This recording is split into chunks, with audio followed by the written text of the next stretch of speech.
Oi pessoal, eu sou a Larissa, estudante de letras e professora de inglês.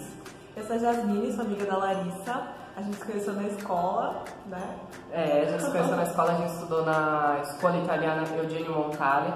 Lá a gente aprendeu a falar o italiano e hoje pro vídeo a gente decidiu falar um pouquinho sobre 5 coisas de bilíngues. Por que a gente escolheu esse tema? A gente vai falar coisas que acontecem com pessoas que falam outra língua. A gente vai contar um pouquinho das experiências que a gente teve falando tanto português quanto italiano. O primeiro caso de bilíngue que a gente trouxe aqui é que, de repente, quando a gente está falando, solta uma palavra que não tem nada a ver com a história em italiano. Por exemplo, uma palavra que a gente solta muito, tá assim, na faculdade, tá em qualquer lugar. Ah, eu fiz uns apuntes, me empresta os apuntes? Daí o povo te olha... O que é apunte? O povo te olha com uma cara estranha, o que essa mulher tá falando? Tá louca? Nossa, é ela tá louca. O que é apunte? Pra quem não sabe o que é apunte, não sei falar em português.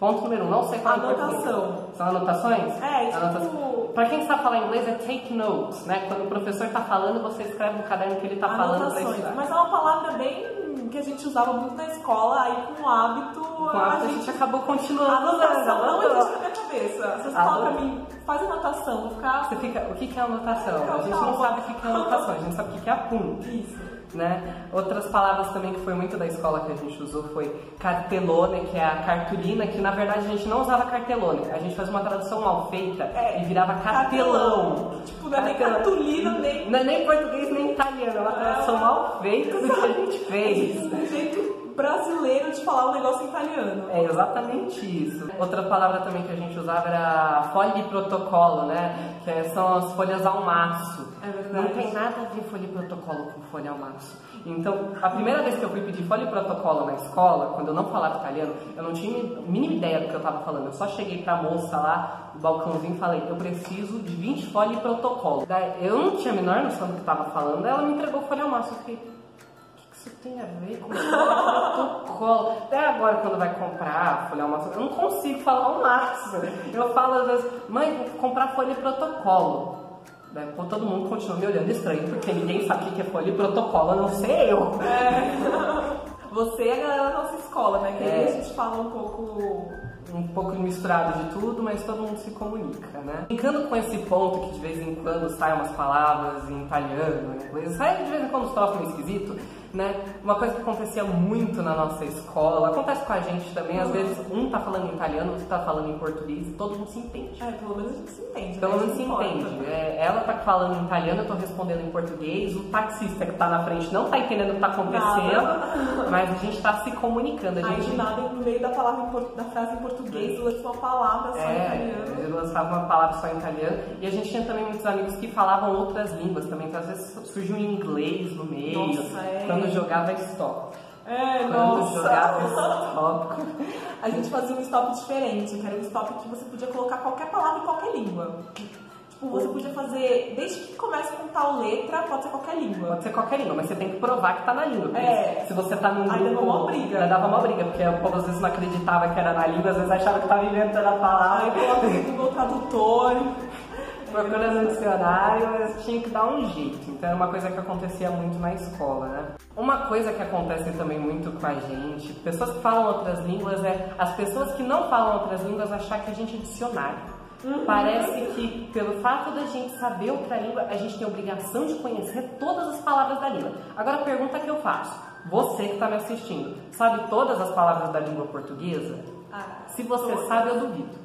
Você está mentindo para si mesmo. Português é uma língua bem complicada. É uma língua muito complicada, né? Então, tem pessoas que elas chegam, você fala italiano, como é que fala tal coisa em italiano? Aí você fala, e tal coisa. E não acaba, aquilo vira um ciclo vicioso. E se você perguntar para essa pessoa, e qual foi a primeira palavra que eu te falei? Ela não sabe, porque ela não absorveu, porque ela só está te testando ali para ver se você sabe a língua. Nossa. Já chegou até uma situação que uma pessoa me pediu para eu cantar uma música em italiano. Eu fiquei, Eu fiquei, gente, procurando no Google, eu acesso o YouTube. Tem um sotaque, né? Assiste Laura Pausini, desenho da Disney, né?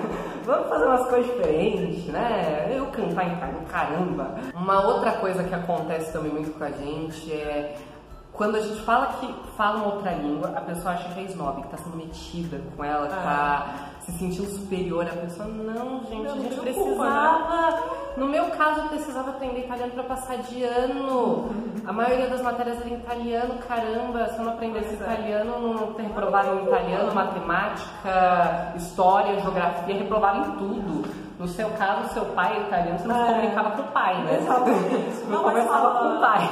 Então, mas você fala que você é italiano, já fala, nossa, você é fresca, né? Tô toda metida. Então, já fica te julgando por uma coisa que tipo, daí nada começa a entrevista. Aí começa a entrevista pra ver como é que você é. Ah, você fala italiano? Ah, você já viajou pra fora? Como se eu tivesse obrigação de viajar pra fora pra falar outra língua, né? Porque não existe nenhuma outra necessidade pra você aprender outra língua aqui no Brasil, né? E depois de fazer toda aquela entrevista, que são várias perguntas, além de fazer um monte de perguntas de dicionário, né? Fazer um teste, frases, músicas, cultura, se você já viajou, se você conhece fulano de tal, depois que você fala, que você conhece tal língua, você conhece Leonardo da Vinci, você conhece Michelangelo, você começa a fazer uma... Você vai pra tal lugar na Itália, nossa... Começa a fazer um histórico da sua vida, se você conhece os negócios. Você gosta de Laura Pausini? Como se fosse só Laura Pausini que estivesse na Itália, né? Então... E depois de tudo isso, depois de toda essa entrevista que a pessoa faz com você, ela ainda não acredita. Ela não acredita em você. Ela não acredita que você fala italiano, porque italiano é uma língua muito chique, uma língua muito difícil, não, uma língua muito pouco usada, podemos dizer assim. Querendo ou não, ela é pouco usada, né? Em relação ao inglês e espanhol, ela é uma língua pouco usada. Né? As pessoas não acreditam em você. Teve gente que eu conheço há 2 anos e só foi acreditar quando viu os meus livros na escola. Nossa, só foi ver... Gente, eu não vou começar a conversar com vocês em italiano, porque não tem conversa. É simples assim. Vamos entender, né? Exatamente, é um monólogo. Se eu estiver falando italiano, assim, no meio de um monte de brasileiro que não fala italiano, quer dizer que eu tô xingando alguém. As pessoas vão ficar mal com aquilo. O que essa menina tá falando? Eu não sei o que ela tá falando. Né? As pessoas, que nem você tá na Itália agora, né? Se você sair falando em português no meio da rua, o povo não vai achar estranho? Mas eu sou mal educada.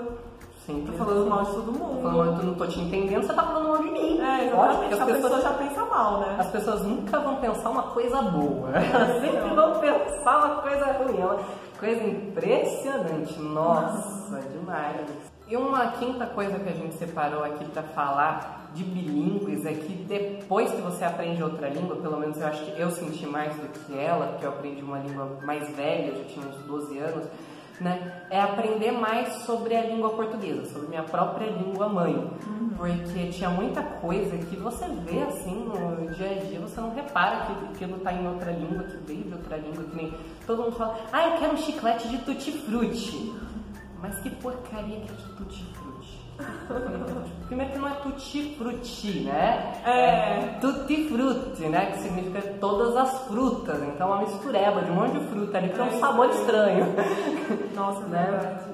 E tem várias coisas, tem várias palavras que você acaba descobrindo, que né, a gente usa muito o verbo cambiare, né? Que significa mudar, e depois eu descobri pelo menos que existe em português. Existe o verbo cambiare. É bem preciso, só tira o E no final. Pra mim era só italiano, eu descobri depois que era em português. Até que você for parar pra analisar no carro, né? Tem o câmbio do carro, o que você faz no câmbio, né? Você muda a marcha ali pra velocidade, cambiar, câmbio. Até câmbio da moeda, né? Tem um câmbio da moeda pra você trocar uma moeda por outra, né? Então você acaba analisando, aprendendo outras palavras. Coisa assim que você pode até usar no dia a dia, que eu dei o exemplo aqui do tutti-frutti, que pra você é português normal, não veio de nenhum lugar, né? Não tem nenhuma origem italiana, não tem nada a ver, mas está ali no meio, né? E ao contrário também, porque tipo, na minha cabeça eu tenho palavras que são em italiano e eu não sei como é que fala em português. Por exemplo, farinha de rosca. Pra mim é pane grattugiato. Não tem tradução pra isso. Até que meu pai mandou e falou: Jasmine, vai comprar na padaria comprar pane grattugiato. Aí eu cheguei, né, falei na padaria e falei: mano, e aí, como é que eu falo pane grattugiato? Aí eu traduzi na minha cabeça, né, que você vai traduzir. Aquela tradução que a gente falou do cartelão ali no início do vídeo. Vamos fazer essa tradução mal feita de 50 centavos e vamos ver no que vai dar. Aí eu cheguei e falei: oi moça, você pode me dar pão ralado, por favor? Aí o cara me olhou e falou: Pão ralado? O que é pão ralado? Pão ralado? O que é pão ralado? Não sabe pão? Você rala o pão. Mas se você for parar pra analisar, a farinha de rosca é isso, né? É pão francês destruído, ali, destroçado. É que em italiano eles já usam pão ralado, entendeu? Não tem essa de farinha. Não é farinha. Farinha o que é? Farinha é um negócio... Farinha é farina. Farinha, beleza. Farinha de rosca é pão ralado. Farinha grappidiato. Então, nossa, foi engraçado. Uma mistura muito boa, não? Um outro exemplo é a fórmula de Bhaskara, que pra você deve ser uma coisa super normal, só que a gente nunca tinha falado Bhaskara na escola. Não, a gente eu nem sabia o que era isso. Quando a gente saiu da escola e começou os brasileiros a aparecer, nossa, você estudou fórmula de Bhaskara, Bhaskara é isso. Aí todo mundo lá no cursinho falava, não, mas pra resolver isso tem que usar Bhaskara. Você fica, aí eu falei, Bhaskara, não, você precisa de delta. Bhaskara. Pra mim é delta, não tem Bhaskara. Delta, não tem Bhaskara, que é esse cara? Então... Né, pra gente é delta, até que quando a gente saiu da escola, muitas coisas foram muito estranhas, né? Pedir coisa na papelaria é uma coisa impossível.